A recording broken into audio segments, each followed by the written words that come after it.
Hello, I am Mike Brown and this is The Perfect Moment. The Perfect Moment takes about 30 minutes, it supports 2 players, and it's a tableau building game. And I'm submitting it to the Wallet Game Design Competition. And The Perfect Moment is a strategic game where players are able to chart their own path to victory.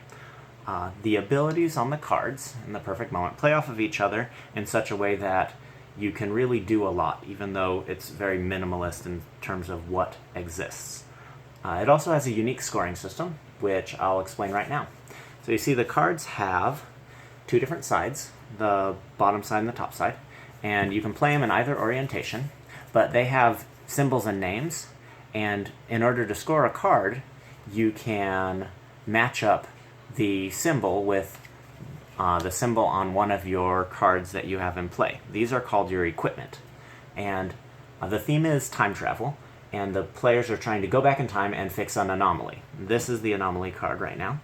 And players also have their own secret objectives, which are called revisions. They're trying to modify history to suit them better as well. So something went wrong with history, but you're also trying to slip in, your own alternative history. So now, players play up to 2 card abilities on their turn. Any ability that is facing the deck on an opponent's card, or any ability that is facing the player on your own cards, are abilities that you can activate. So this player has 5 abilities.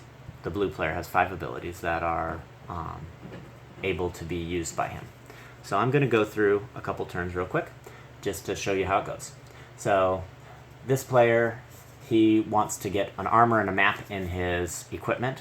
He doesn't have it. He wants also keys and a ticket. He doesn't have it. So maybe his goal is to swap out his revision to a different revision.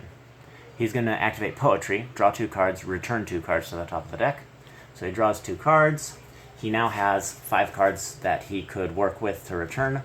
But this poetry and ring card, he could score because he matches both ring and poetry on his cards. So he's going to put these 2 cards back, and he can put them in either order. So he's going to put this one on top because he has another plan.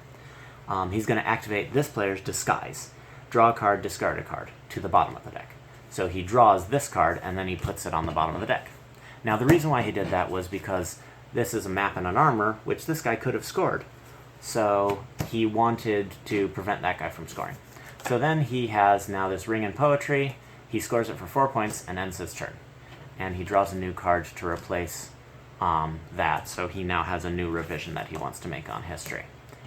Now this player then begins to take his turn. And what he does, he has a ring and a flowers card, which is useless to him. So he's going to start by activating Candy to look at the top 4 cards of the deck. 2 of them are useful to him. Here's a gun and an armor, which he could score for 2 points because they're across diagonal from each other, or a disguise and a map, which he could also score for 2 points because they're diagonal from each other.